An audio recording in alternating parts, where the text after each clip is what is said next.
ॐ भूर्भुवः स्वः तत्सवितुर्वरेण्यं भर्गो देवस्य धीमहि धियो यो नः प्रचोदयात् ॐ शान्ति शान्ति shanti. Namaste my dear friends, this is video number 3 on Kena Upanishad. This video starts with verse number 6 of chapter 1 of Kena Upanishad, that which cannot be apprehended by the mind, but by which they say the mind is apprehended, that alone know as Brahma, and not that which people here worship, that which, etc. The word Manas in the text include both the mind, the doubting faculty, and the intellect, the determinative faculty. The mind is the inner organ by which one thinks. Hence, it is equally connected with all the sense organs. It pervades all objects. According to the Brihadaranyaka Upanishad, desire, volition, deliberation, skepticism, patience, impatience, bashfulness, intellect, fear, all these are mind, that is to say, they are states of mind. A man cannot know what Atma is by means of the mind described above. Atma is the controller of the mind and the perceiver of its different states. The mind's power to think is derived from the light of Atma shining within, by which the mind and all its different states are pervaded. Therefore, one should know that to be Brahma, which is the consciousness behind the mind. The seer sees an object because the seer is one and unchanging. The various objects of the world, different from one another in size, color, or shape, and changeable by nature, are perceived by the eye. The eye itself, relatively speaking, is one and unchanging. The same is true of the other senses.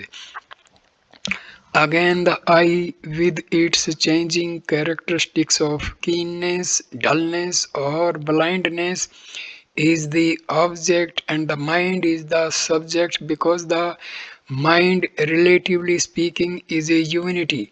Finally, the mind endowed with such changing characteristics as desire, doubt, determination, constancy, belief, fear, and fearlessness is the object, and it is perceived by the self or consciousness because the latter is a unity. The self, unlike the senses and the mind, is the ultimate subject or perceiver. The consciousness belonging to the self exists eternally. One cannot speak of its birth, growth, decay, or death. As stated in the note on the previous verse, the intelligence or the activity associated with the mind and the sense organs is derived from Atma. Furthermore, verse number 7, that which cannot be perceived by the eye, but by which the eye is perceived, that alone know as Brahma, and not that which people here worship.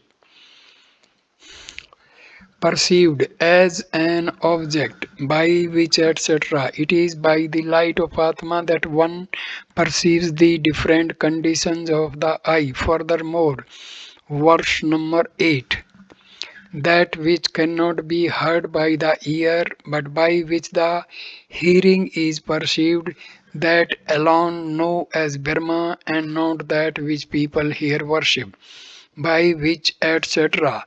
The ear, like the other sense organs, is inert. Its power of hearing is derived from Atma. Furthermore, stanza number 9, that which cannot be smelt by the breath, but by which the breath smells an object, that alone know as Brahma and not that which people here worship. Smelt, etc. It is by means of the breath prana which functions in the nostrils that one smells an object. The nature of Atma cannot be known by smell, by which, etc. When illumined by the light of Atma, the organ of smell functions. Here ends the first chapter of the Kena Upanishad.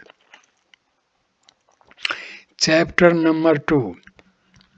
This chapter also is in the format of questions and answers. The teacher said, if you think I know Brahma well, then surely you know but little of its form. You know only its form as conditioned by man or by the gods. Therefore, Brahma even now is worthy of your inquiry. The disciple said, I think I know Brahma. If you think, etc. The teacher was afraid that the disciple, after hearing that Brahma was Atma, might conclude that Brahma was the ego. I know Brahma well. Brahma cannot, like other tangible objects, be an object of a man's knowledge. Fire can burn all combustible things but not itself. Likewise, the knower can know all such objects as are capable by their very nature of being known by him, but he can never know in a like manner his own self. That Brahma alone is the inmost self of all knowers is the unanimous conclusion of all Vedantists. The previous verses have described Brahma as the eye of the eye, the ear of the ear, and so on, and thus have emphasized the non-duality of Brahma and Atma.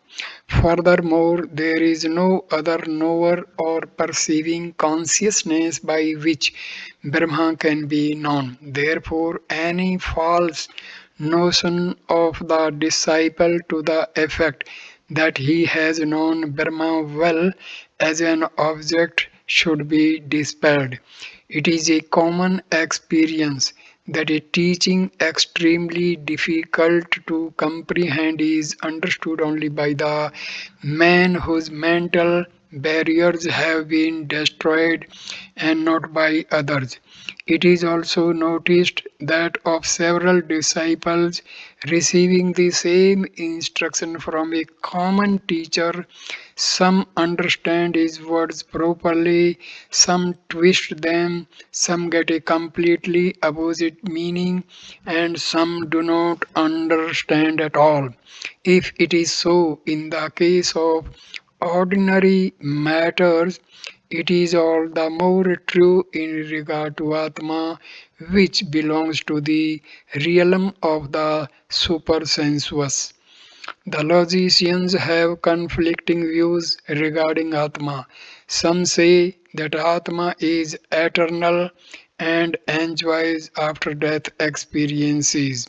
Some say that it is non eternal and perishes with the destruction of the body.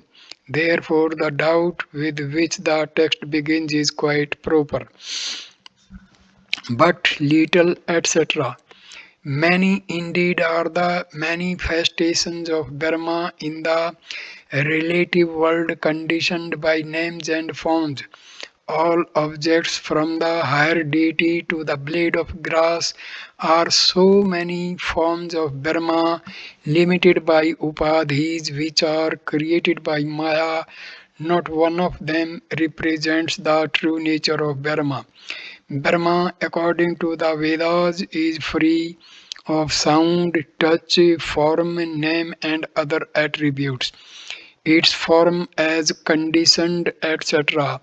The forms of Brahma conditioned by the bodies and minds of man and gods are only insignificant manifestations of it in time and space.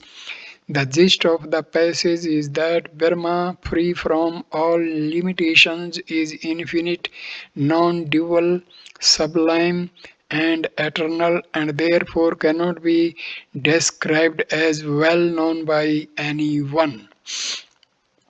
I think I know, etc. The disciple listened to the advice of the teacher, went into solitude, and deliberated on the instruction with one pointed mind. Then he understood its import by means of proper reasoning, and what is more, experienced it as tangibly as one sees a fruit in the palm of one's hand. Then he returned and said to the teacher that he had known the truth regarding Brahma.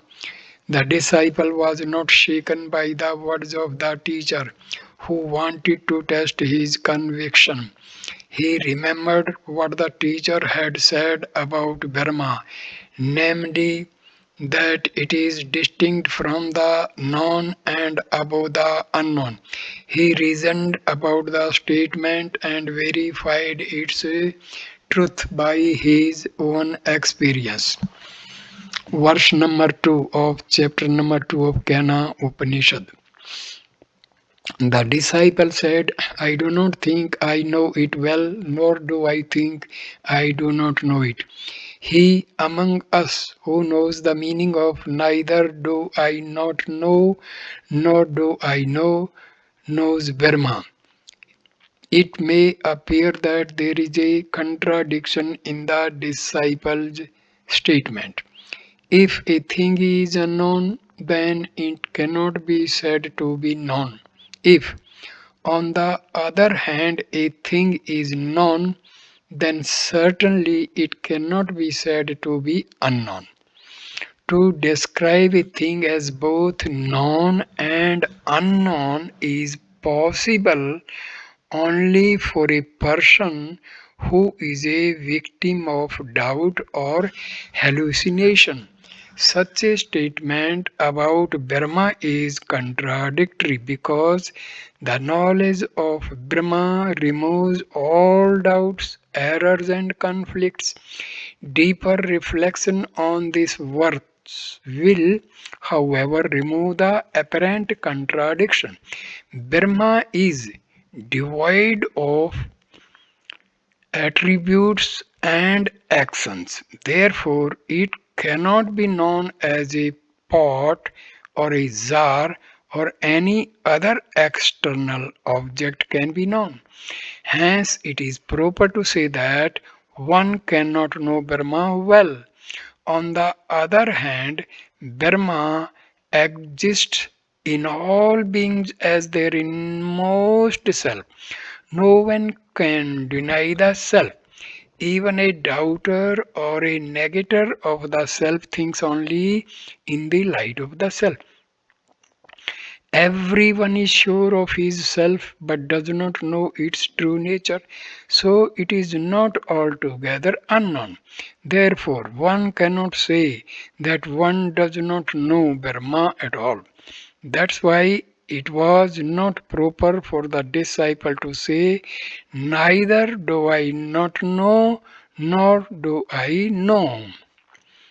The Upanishad now discontinues the method of questions and answers and states its own views regarding the attitude of the illumined soul toward Brahma. Stanza number 3 of chapter 2. He by whom Brahma is not known knows it. He by whom it is known knows it not. It is not known by those who know it. It is known by those who do not know it. He by whom Brahma is not known, etc., refers to the real knower of Brahma. He by whom it is known, etc., refers to the unillumined person who falsely asserts that he knows Brahma. Not known by those, etc., refers to knowers of Brahma who say that they do not know it.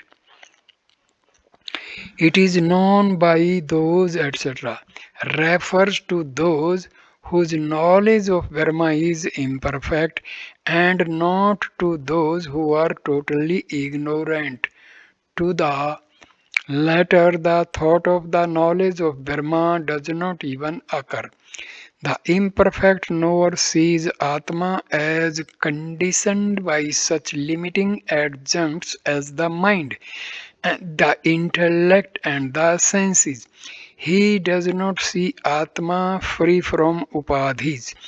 He confuses his notion of intellect, mind, and the rest with the knowledge of Brahma. Thus, to the imperfect knower, Brahma only appears to be known, it is not really known.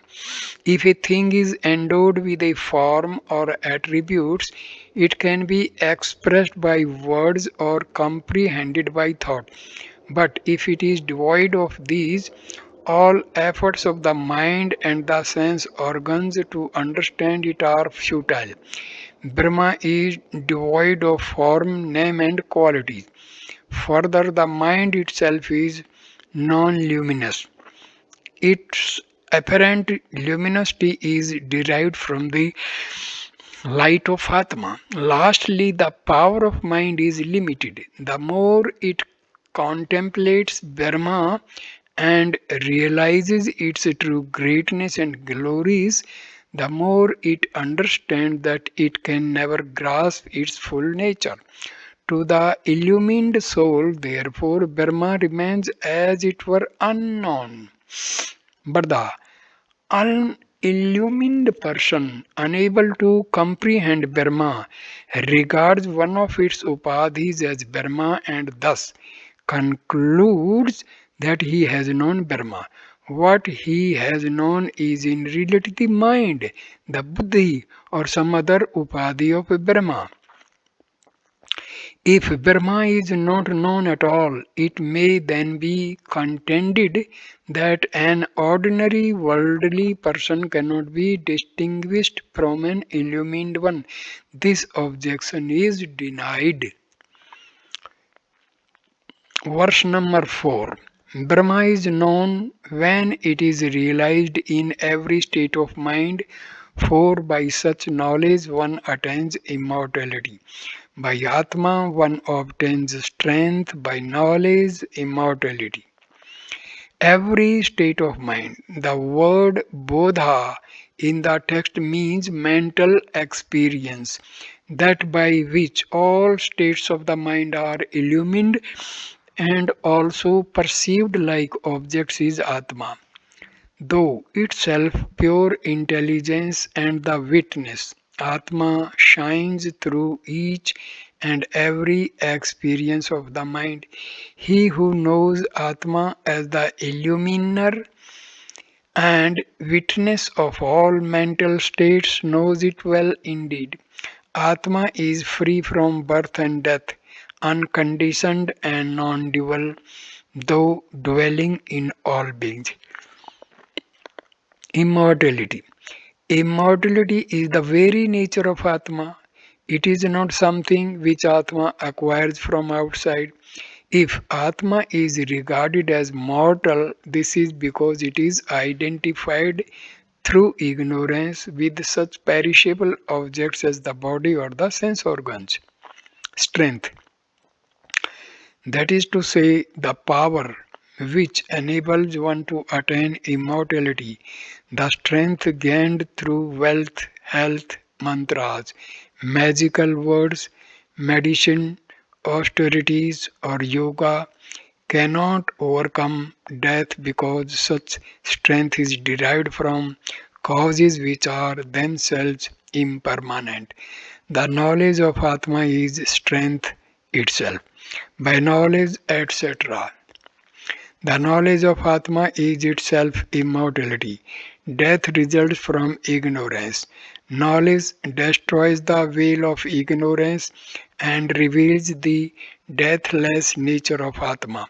The knower of Atma may assume or discard bodies as he would garments, but he always remains conscious of his immortality. According to Vedanta, the mind itself is a material entity devoid of consciousness, but like a mirror, it can reflect consciousness. With the help of the light of Atma, it is able to apprehend objects. There cannot be any experience, any internal or external perception without the light of Atma. When a pot is placed before the eyes, the mind takes its form, then the light of Atma reflected in the mind manifests the pot. This mental state, illumined by the light of Atma, is called Bodha in the text. The illumined soul sees in every mental state or experience Brahma alone, which is consciousness, existence and bliss absolute. A Vedantic text states that when the aspirant does not identify himself with the body and when he knows the supreme truth, then in every state of mind he experiences communion with Brahma. According to the Nyaya system of philosophy, consciousness is not inherent in Atma. It is produced only when Atma comes in contact with the mind. Free from this contact, Atma is devoid of consciousness and luminosity. This view is in conflict with the one expressed in the Upanishad that Atma is knowledge and consciousness. According to a school of Buddhist idealists, consciousness is self-luminous but momentary. Therefore, it is non-eternal. This view contradicts the scriptures which speak of Brahma as eternal and self-luminous consciousness. It is indeed miserable to be born into the world a victim of ignorance and lead the life of a phenomenal being, be it a god, a man, or a subhuman creature, and experience the suffering of old age, disease, and death. Therefore, a man who has attained a high state of evolution and cultivated spiritual yearning should make a special effort to realize in this very life the goal of freedom. So I conclude this video here.